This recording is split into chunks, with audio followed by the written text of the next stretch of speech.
So வணக்கம் சக்கர் views அனைவருக்கும் வணக்கம். இந்த வீடியோ என்ன பார்க்க போகிறோம் அப்படின்னு பார்த்தீங்கன்னா வந்து சிம்பிளான ஒரு சூப்பர் ஒரு இல்யூஷன் மாதிரி இருக்கிற ஒரு ஃபுட்பால் டீ தான் பார்க்க போகிறோங்க.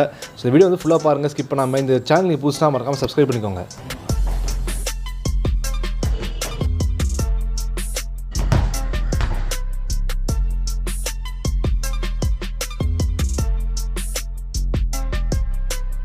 ஸோ கைஸ், இந்த வீடியோ நம்ம என்ன பார்க்க போகிறோம்னு பார்த்தீங்கன்னா வந்து சிம்பிளான ஒரு ஃப்ளிக்கப் தாங்க. ஸோ இந்த ஃப்ளிக்கப் வந்து நீங்கள் பேசிக்காக பார்த்தீங்கன்னா வந்து 2 ஸ்டெப்பில் பண்ணிடலாம். இது வந்து கஷ்டமாக இருக்குன்னு நினச்சிங்கன்னா நீங்கள் வந்து ஒரு 1 வீக் ப்ராக்டிஸ் பண்ணால் ஈஸியாக பண்ணிடலாம்.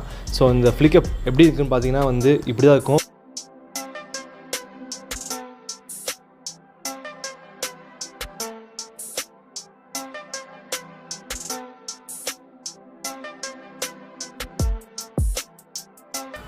ஸோ கைஸ், இந்த ஃப்ளிக்கப் பார்த்தீங்கன்னா உங்களுக்கு வந்து 2 ஸ்டெப்பில் வந்து டீகன்ஸ்ட்ரக்ட் பண்ண போகிறேன். ஸோ கைஸ், நீங்கள் என்ன பண்ண முடியுமா வந்து பால் வந்து தலையில் ப்ளேஸ் பண்ணிக்கோங்க. அதாவது உங்களோட ஷூலேஸ் ஸ்பாட் இருக்குல்ல, அந்த ஷூலேஸ் ஸ்பாட் வந்து பால் மேலே வைக்கணும். அதே என்ன பார்த்தீங்கன்னா பால் மேலே ஒரு 45 டிகிரி அதாவது ஒரு ஸ்ட்ரைட்டாக இல்லாமல் கொஞ்சம் சாய்ச்சலாக ஒரு கோணலாம் நீங்கள் வைக்கணும். ஏன் அப்படின்னு பார்த்தீங்கன்னா வந்து நீங்கள் பால் ஃபுல்லாக கீழே அமுத்தி பின்னாடி இழுக்க போகிறீங்க. அப்படி இழுக்கும் போது என்ன பண்ண போகிறீங்கன்னா பால் வந்து உங்களுக்கு மேலே பாப்பாகும். அது எப்படிங்கிறத வந்து இந்த வீடியோ ஃபுல்லாக பார்க்கலாம். ஸோ ஸ்டெப் நம்பர் 2 என்ன பார்த்தீங்கன்னா வந்து நீங்கள் சிம்பிள் தான், காலை வந்து நீங்கள் பின்னாடி புல் பேக் பண்ணுங்கள். புல் பேக் பண்ணும்போது நீங்கள் பால் வந்து அங்கேயே தான் நிற்கும், பால் நகராது. ஆனால் நீங்கள் வந்து புல் பேக் பண்ணும்போது நீங்கள் என்ன பண்ணணும் அப்படின்னு பார்த்தீங்கன்னா வந்து பால் வந்து கொஞ்சம் பின்னாடி ரோல் பண்ணுற மாதிரி பண்ணிவிட்டு உங்களோட டோ இருக்குல்ல முன்னாடி அந்த நுனியில் வந்து நீங்கள் லைட்டாக பாலை வந்து கீழே டச் பண்ணிங்கன்னா மேலே வந்து ஃப்ளிக்கப் ஆக சான்ஸ் இருக்குது. ஸோ கீழே வந்து ஃப்ளிக்கப் ஆகும்போது நீங்கள் என்ன பண்ணணும் பார்த்தீங்கன்னா சிலவாட்டி ஹைட் கம்மியாக வரும், இல்லைனா சிலவாட்டி வந்து ஹைட் ரொம்ப ஜாஸ்தியாக வரும், இல்லைனா சைடில் எங்கேயாவது போகும். ஸோ நீங்கள் என்ன பண்ணணும் அப்படின்னு பார்த்தீங்கன்னா வந்து சிம்பிளாக வந்து காலை வந்து கொஞ்சம் லோவாக வச்சு நீங்கள் வந்து ஃப்ளிக் பண்ணுங்கள். ஏன் அப்படின்னு பார்த்தீங்கன்னா வந்து அப்போ தான் வந்து உங்களுக்கு ஸ்ட்ரைட்டாக மேலே வரதுக்கு சான்ஸ் இருக்குது. ஸோ இந்த 2 ஸ்டெப் தாங்க இந்த ஃப்ளிக்கப்புக்கு. இந்த ஃப்ளிக்கப் உங்களுக்கு கண்டிப்பாக பிடிச்சி நினைக்கிறேன். வாங்க நம்ம அடுத்த ட்ரிக்கில் போகலாம். ஸோ கைஸ், நம்ம அடுத்தது என்ன ட்ரிக் பார்க்க போகிறோம் அப்படின்னு பார்த்தீங்கன்னா வந்து ஒரு இன்னொரு ஃப்ளிக்கப். அது வந்து நீங்கள் நிறைய பேர் கேட்டிருந்தீங்க. ஸோ வந்து நான் வந்து இப்போது பர்ஃபார்மன்ஸ் பண்ணும்போதோ இல்லைனா நான் வந்து ஷோஸ் பண்ணும்போதோ நிறைய பேர் வந்து இந்த ஃப்ளிக்கப் வந்து சொல்லித்தாங்க அப்படின்னு கேட்குறது நிறைய பேர் பண்ணுறீங்க. ஸோ வந்து இந்த வீடியோவில் வந்து கண்டிப்பாக நீ அதை கிளாரிஃபை பண்ணணும்னு நினைக்கிறேன். ஸோ எப்படி இந்த ட்ரிக் பண்ண போகிறோம் அப்படிங்கிறத பார்ப்போம். ஸோ ஃபர்ஸ்ட் என்ன பார்த்தீங்கன்னா வந்து பால் வந்து பிளேஸ்மெண்ட் கரெக்டாக வைக்கணுங்க. ஸோ வந்து உங்கள் 2 ஃபீட்டுக்கு நல்லா பாலை ப்ளேஸ் பண்ணிக்கோங்க, ஓகேவா?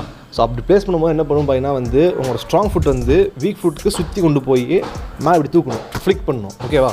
அப்படி ஃப்ளிக் பண்ணுறது வந்து நிறைய பேர் கண்டிப்பாக ஈஸியாக பண்ணிடுவீங்க. ஆனால் இந்த ட்ரிக்கில் என்ன செக் அப்படின்னு பார்த்தீங்கன்னா வந்து ஃப்ளிக் பண்ணிவிட்டு மேலே வந்துட்டு நீங்கள் கண்ட்ரோல் பண்ணுறது போகிறது இல்லை. ஃப்ளிக் பண்ணிவிட்டு மேலே இருக்கிற பால் கீழே தலையில் தட்டி நீங்கள் வந்து மேலே எழுப்பணும், ஓகேவா? ஸோ அப்படி எழுப்பும் போது என்ன ஆகும் பார்த்தீங்கன்னா வந்து சிம்பிளாக ஒரு ட்ரிக் வந்து உங்களுக்கு வந்து பார்க்க ரொம்ப சூப்பராக இருக்கும். அதுமாதிரி ரொம்ப ஐ கேட்சியாக இருக்கும். ஒரு 10 பேர் முன்னாடி பண்ணிங்கன்னா உங்களுக்கு வந்து தனியாக தெரியுவீங்க, ஓகேவா? ட்ரிக் பண்ணிங்கன்னா சிம்பிளாக வெறும் 3 ஸ்டெப்ஸ் தாங்க. நீங்கள் வந்து ஃபர்ஸ்ட் வந்து பாலோட பிளேஸ்மெண்ட், காவோட ரொட்டேஷன், அதுக்கப்புறம் பாலோட டேப். ஸோ ஃபர்ஸ்ட் வந்து பாலோட பிளேஸ்மெண்ட். நீங்கள் வந்து பால் வந்து தையல் ப்ளேஸ் பண்ணிக்கோங்க. 2 கால் நல்ல வந்து இருக்க மாதிரி பார்த்துக்கோங்க. ஏன்னா வந்து இப்போது எங்கேயும் மூவ் ஆகாமல் இருக்கணும். ஸோ வந்து ஸ்லிப் ஆகிற மாதிரி இருந்துச்சுன்னா நீங்கள் ட்ரிக் பண்ண முடியாது. நல்லா க்ரிப்பாக பிடிக்கிற மாதிரி பார்த்துக்கோங்க.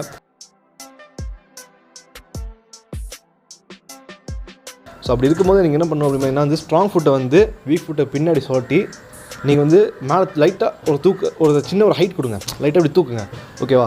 அப்படி தூக்கும்போது என்ன ஆகும் அப்படின்னு வந்து பால் வந்து ஒரு செகண்ட் வந்து ஏர்லேயே இருக்கும். அந்த செகண்ட் நீங்கள் வந்து யூஸ் பண்ணி தரையில் வந்து ஃபுல் ஸ்பீடாக அதே காலில் தட்டணும், ஓகேவா? இதுதான் ஸ்டெப் நம்பர் 3. ஸோ வந்து தரையில் ஃபுல் ஸ்பீட் தட்டணும். அப்படி தட்டும்போது என்ன ஆகும் அப்படின்னு பார்த்தீங்கன்னா வந்து உங்களுக்கு வந்து கீழே பட்டு திருப்பி ஹைட்டாக வரும், ஓகேவா? அப்படி ஹைட்டாக வர பால் வந்து திருப்பி உங்கள் காலிலே படுறதுக்கு சான்ஸ் இருக்குது. ஸோ அப்போ நீங்கள் என்ன பண்ணணும், அடிக்கும் போது ஒரு ஆங்கிள் அடிச்சிங்கன்னா நல்லா ஸ்பீடாக அடிச்சிங்கன்னா ஹைட்டாக வரும், பாப்பாகும். நீங்கள் எங்கே அடிக்கணும் அப்படின்னு பார்த்தீங்கன்னா வந்து உங்களோட டோல் அடிக்கலாம், அப்படி இல்லைனா உங்களோட லேஸ் பாட் அடிக்கலாம்.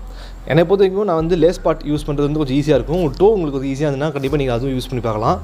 ஸோ இந்த ட்ரிக் வந்து உங்களுக்கு பார்த்தீங்கன்னா வந்து 3 ஸ்டெப்ஸ் தாங்க: பிளேஸ்மெண்ட், ரொட்டேஷன், டேப். ஸோ இந்த ட்ரிக் வந்து பழகிறதுக்கு all the best. So guys, இந்த வீடியோ ஃபுல்லாக பார்த்துக்கு ரொம்ப தேங்க்ஸ். மறக்காமல் கீழே சப்ஸ்கிரைப் பட்டன் அமுத்திட்டு பெல் அமுத்திக்கோங்க. ஆல்சோ இந்த வீடியோக்கு வந்து கீழே லைக் பட்டன் அமுத்திட்டு கமெண்ட் பண்ணுங்கள் உங்களுக்கு என்ன தோணுதோ அப்படிங்கிறத. அடுத்த சந்திக்கும் வரை இது Prashanth bhai signing off. Piece.